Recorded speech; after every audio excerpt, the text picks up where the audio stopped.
The mystery surrounding the takedown of the widely followed social media page, Big.ly, has ignited debate across Papua New Guinea, with many citizens asking the same question. Did NICTA shut it down, or was it Facebook? The Post-Courier's July 2nd Utah column reported that the National Information and Communications Technology Authority, NICTA, was behind the shutdown, calling it a serious blow to free expression in a country where online platforms are increasingly central to public debate. But since then, no official statement has been issued by NICTA to confirm or deny its role in the page's removal, fueling further speculation and concern. To clarify, NICTA does not have the power to directly delete or remove a Facebook page. What it does have is regulatory authority to request takedowns of online content it deems to violate Papua New Guinea's laws, such as provisions under the Cybercrime Code Act or the Counter-Terrorism Act.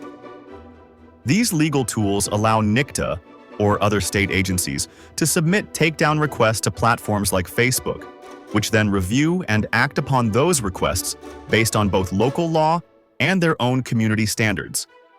This means that if NICTA did act, the process likely involved a formal complaint or directive to Facebook, prompting the platform to remove the Big.ly page.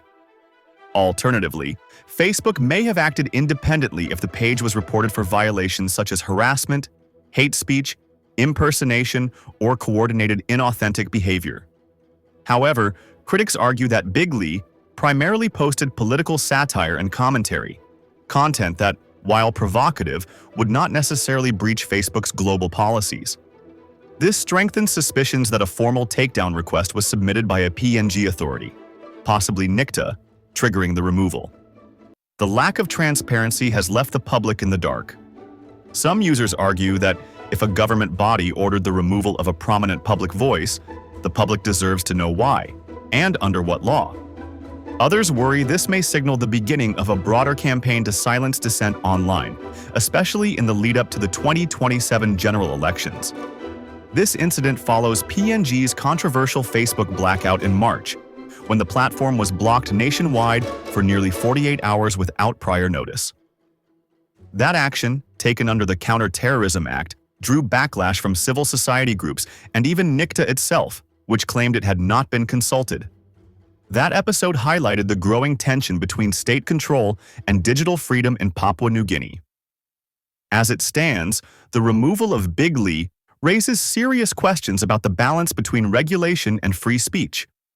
Without clear communication from NICTA or Facebook, the public is left to interpret media reports and social speculation. What remains certain is that digital freedoms in PNG are under increasing pressure, and the public's right to know must be defended just as strongly as the right to speak. Pulse of PNG will continue to monitor this developing story. For now, the silence from both NICTA and Facebook speaks volumes.